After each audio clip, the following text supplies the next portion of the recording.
Sharon, what did people tell you there?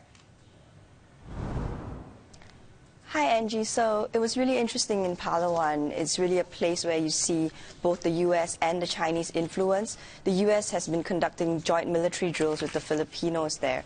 But at the same time, the Chinese have lived and done business there for as long as locals can remember.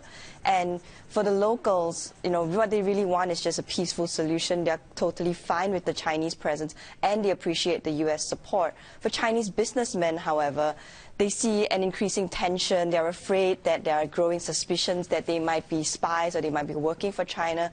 And, they really have to toe the line and make sure they show that they are on the Philippine side and not on the side of the Chinese. And they've been vocal about how they feel the Chinese should be more responsible about their power, acknowledging that it's a huge force in the region, but at the same time, it should respect the rights of the smaller claimant states like the Philippines. Well, it's such a multicultural community, and also globally here, when ethnic Chinese fear about being reflected by the actions of mainland China. But of course, the people of Palawan are not the only ones caught in the dispute, right? I mean, Pagasa is an island. You see it right there. We've got a map for you right now. Pagasa is an island located right in the middle of the disputed waters. Sharon, how vulnerable are the residents there, and can the Philippines military protect them?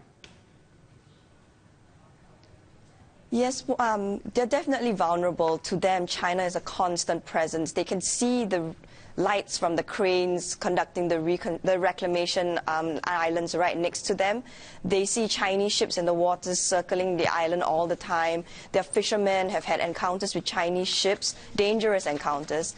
Their sheer isolation makes them even more vulnerable. They are 36 hours away from the nearest city in Palawan by boat, and they rely on quarterly ships from the military to bring supplies. Basically, the civilians live on the island to stake the Philippines' claim on the island. They get free housing and free food to live there, but every day they feel the danger that China presents to them. They even have an evacuation plan for a Chinese invasion.